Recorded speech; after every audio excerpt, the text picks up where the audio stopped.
Good evening to all of you.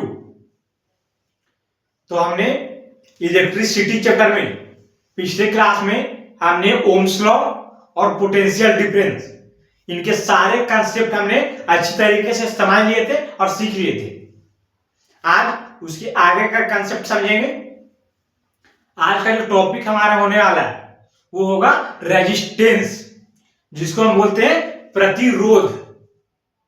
उसको आज हम अच्छी तरीके से समझेंगे और सारे कंसेप्ट क्लियर करेंगे। रेजिस्टेंस, और पहले तो हम जानेंगे कि रेजिस्टेंस क्या होती है, उसके बाद फैक्टर्स इफेक्टिंग रेजिस्टेंस, इसे भी हमें समझना है।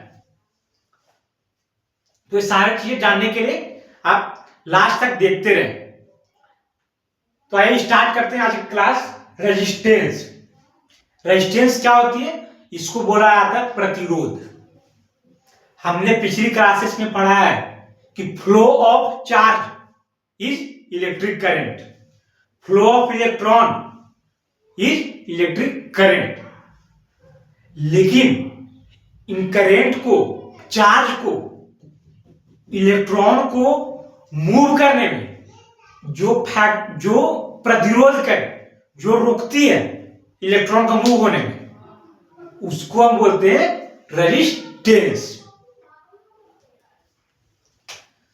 तो इसकी डिफिनेशन आप समझ लीजिए। रेजिस्टेंस मतलब होता है प्रतिरोधक, मतलब जो भी चीज करंट को जो चलने में, इलेक्ट्रॉन को मूव करने में जो रोक रहा है, बाधा उत्पन्न कर रहा है, उसको हम बोलते हैं रेजिस्टेंस। तो इसका डिफिनेशन आप समझ लीजिए। अब डिफिनेशन आपको अच्छी तरीके से समझ में आ जाएगा। The property of a conductor, पहले तो नंबर किसकी प्रॉपर्टी है? कंडक्टर की। कंडक्टर क्या होती है? जिसमें करंट अच्छी तरीके से बह सके, उसको बोलते हैं current conductor. Conductor to register the flow of charge through it. Flow of charge की बात यहां पर की गई है, जो मैं अभी कर रहा था वही चीज वहीं पर डिफिनेशन में लिखी हुई है। जो फ्लो ऑफ चार्ज को क्या करें? रोकने का काम करें। जैसे ये देखिए, यहां पर इतनी सारे क्या है? इलेक्ट्रॉन है। ये सभी इलेक्ट्रॉन्स जो है मूव कर रही है यहां पर। किसमें? तो इलेक्ट्रिक वायर में। वायर में क्या मूव कर रही है? इलेक्ट्रॉन्स, जिसको बोलते हैं चार्ज। मतलब कि करंट यहां पर बह रहा है, जो कि रेजिस्टेंस उसको बाधा उत्पन्न करेगी। आइए आगे बढ़ते हैं। नेक्स्ट कंसेप्ट जो हमारा होने वाला है वो है फैक्टर्स इफेक्टिंग रेजिस्टेंस। तो रेजिस्टेंस में क्या क्या फैक्टर आते हैं, क्या क्या चीजें इसमें इफेक्ट कर रही है, उस चीज को हम देखते हैं। फर्स्ट तो है लेंथ। लेंथ कैसे प्रभावित करती है कि जैसे कोई वायर है, तो वायर, किसी वायर की लेंथ मान लीजिए ये मार्कर इतनी लेंथ है और कोई वायर इससे लंबी है, तो क्या आप बता पाएंगे कि दोनों में से किसमें रेजिस्टेंस ज्यादा होगी? तो जाहिर सी बात है, जिसकी लेंथ ज्यादा हो, जिस वायर की लेंथ ज्यादा होगी उसमें रेजिस्टेंस ज्यादा होगा। क्या इस बात से आप सहमत हैं? कि लेंथ जितना ज्यादा होगा वायर की, रेजिस्टेंस उतनी ज्यादा होगी। यही बात यहां पर बताया गया है लेंथ में, कि लेंथ जितनी बढ़ेगी रेजिस्टेंस उतनी बढ़ेगी। क्यों यहां पर बात आता है? क्योंकि कोलिजन ज्यादा होगा, जितने ज्यादा इलेक्ट्रॉन्स होंगे उतने ज्यादा कोलिजन करेंगे। जैसे ये देखिए वायर है, इसमें इलेक्ट्रॉन्स जो है सारे मूव कर रहे हैं, तो इसके और ज्यादा लेंथ की वायर होगी, उसमें क्या होगा? ज्यादा इलेक्ट्रॉन्स होंगे, और ज्यादा इलेक्ट्रॉन्स होंगे इसका मतलब क्या हुआ? कि उसमें ज्यादा कोलिजन होगा। मतलब कि जितना ज्यादा कोलिजन होगा उतना ज्यादा रेजिस्टेंस आपकी होने वाली है, रेजिस्टेंस आपकी बढ़ने वाली है। मतलब कि जितना लेंथ ज्यादा होगा वायर का, उतना रेजिस्टेंस ज्यादा होगा। ये बात को आप ध्यान में रखिएगा। आगे बढ़ते हैं, सेकेंड पॉइंट में आते हैं। सेकेंड पॉइंट है एरिया ऑफ क्रॉस सेक्शन। यहां पर एरिया की बात हो रही है कि जिस प्रकार से आप देख लीजिए, ये वायर है, एक बना देते, इसमें इलेक्ट्रॉन्स है, ये सभी इलेक्ट्रॉन्स मूव हो रहे हैं। अब इसका जो वायर है, इसका एक क्रॉस सेक्शन एरिया बढ़ा देते हैं।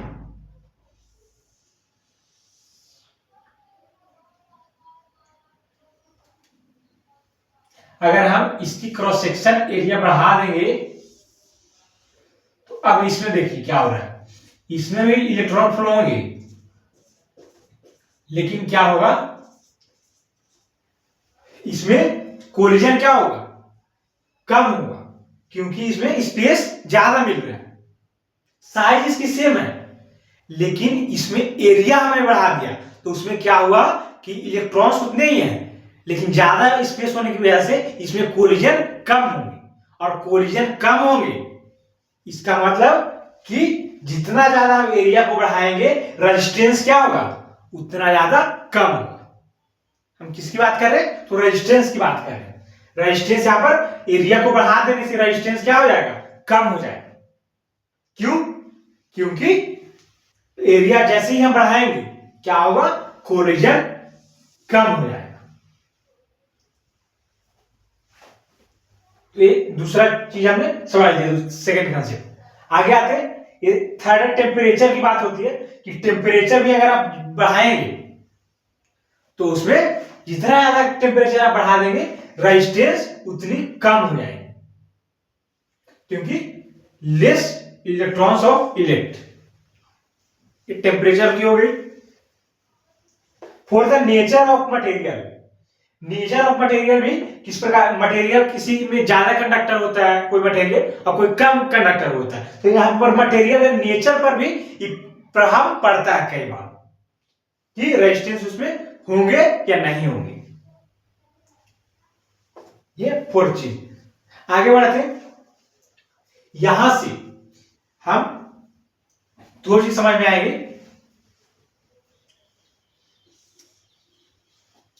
रेजिस्टेंस फर्स्ट पॉइंट से यहां पर निकालेंगे, लेंथ वाला चीज हमें समझना है। रेजिस्टेंस क्या होगी, डायरेक्टली प्रोपोर्शनल टू एल।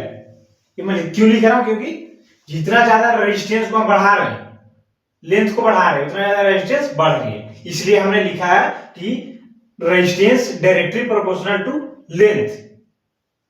और मैंने कहा resistance inversely proportional to area. ये दोनों चीज आप समझ गए कि यहां पर मैंने क्यों लिखा है। ये सेकेंड चीज से आएगा, एरिया से आएगा।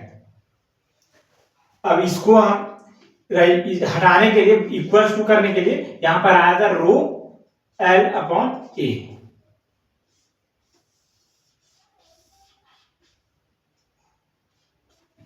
ये कैसे प्रूफ हुआ आप समझ गए, resistance equals to rho L upon A,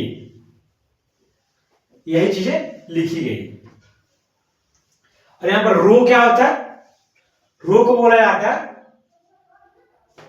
ohm inverse. रो की यूनिट होती है ओम इनवर्स,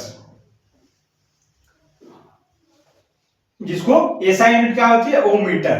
यहां पर ओम मीटर किस प्रकार से रो को प्रूव किया गया। तो रेजिस्टेंस की ऐसा यूनिट होती है ओम, और रेजिस्टिविटी ये यहां पर क्या है, रो की यूनिट होती है ओम मीटर। इसे आपको ध्यान में रखना है, ऐसा यूनिट को याद रखना है, क्योंकि ऐसा यूनिट से क्वेश्चन पूछे जाते हैं। बात करिएगा रेजिस्टेंस की, तो रेजिस्टेंस की ऐसा यूनिट मैंने बताई ओम, और ओम मीटर किसकी होगी, तो रो की ऐसा यूनिट हो जाएगी ओम मीटर। इस चीज को ध्यान में रखेंगे। तो अभी के लिए क्या करेंगे, आप इसको नोट डाउन कर लें नोटबुक में।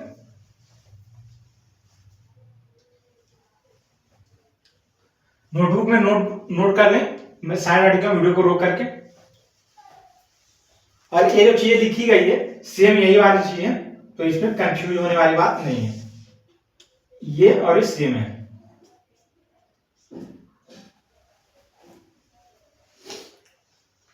तो आगे जो हम करंट जो चैप्टर होने वाला है, इसमें आगे होने वाला है कंडक्टर, इंसुलेटर, जो मटेरियल है, कोई कंडक्टर है, इंसुलेटर है, ये सब चीजें आगे हमें समझना है। तो उसको हम नेक्स्ट क्लास में समझेंगे। तब तक के लिए आप इतना नोट डाउन करके रिवीजन करके आइएगा नेक्स्ट क्लास में।